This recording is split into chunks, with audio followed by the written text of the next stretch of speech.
Hello, welcome to Minding My Business. It's the first in the series of KCD's chat with our audience about how we got our business started and how we have kept it going since 2013.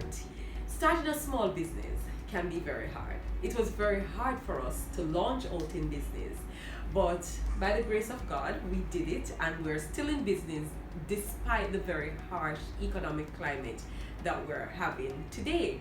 So I'm going to be sharing some of my tips and experiences with you. So if you're thinking of starting a small business, that's a wonderfully great idea because I can tell you that it works and it's because it's working for Crystal Cameron Designs. So I have made some little notes here to share with you. Today's topic is how to start a business without capital. One reality check for me when we decided that we were going to launch the business was the fact that the banks don't lend to you unless you can produce what I think they asked us for 5 years records and cash flow statements and profit and loss and those things. So we were like, where are we going to get that information? We haven't even yet started the business. We need this money to buy the equipment because we have to get printers and computers and all the works to start the business.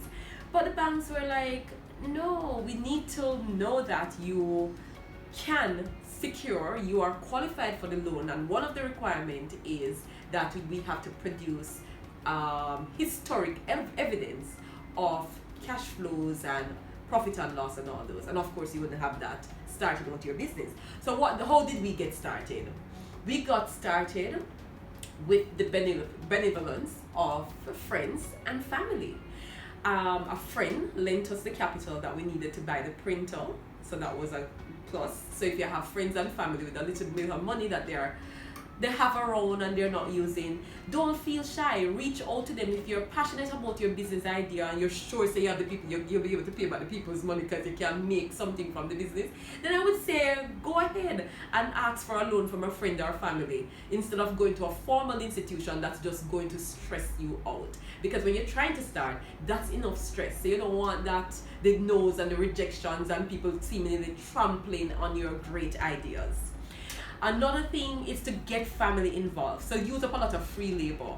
So if you have families who can come and help you, say you manufacture something or you're whatever, and you can get them to come and put their hands and heart with you in the business to come and give you a day or two to help you to make the stuff, to sort of free you up to do more planning and coordinating and marketing of the business, then please do so by all means. Because when you're just starting out, customers want to trust you, to know that you can deliver when you come to them to sell them your idea and they place an order. They want to know that you can deliver, and from that it will grow more business.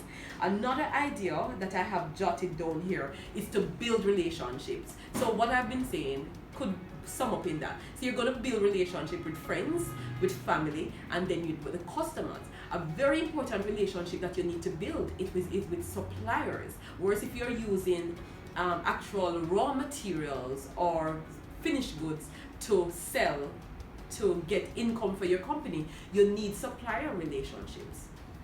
And you build those through starting small, getting your small orders, as Trisha and I were discussing the other day, how she started out in her, she's in the novelty business. She's saying that she was able to get small orders, collect a deposit, then buy from the suppliers, and then after time she started asking them for credit. By this time she was credible because she was coming to them and buying her small amounts of stuff consistently. So by this, when she went and said, yeah, give me a little credit, they were like, okay, this lady seems to be doing business. She has been coming for the last 6 months, buying and coming and going and buying, so we can offer her now a little credit. Another relationship that you need to build is with your customer. Be reliable and accountable. So if you tell your customers that you're going to do this, make sure that you have a way of tracking what you promise, both to your supplier, your family, and your customers, so that you're not just giving empty words or empty promises, because people lose trust very quickly. And if you can't build those relationships, it's going to be very hard to start and build your small business. So that's it for today.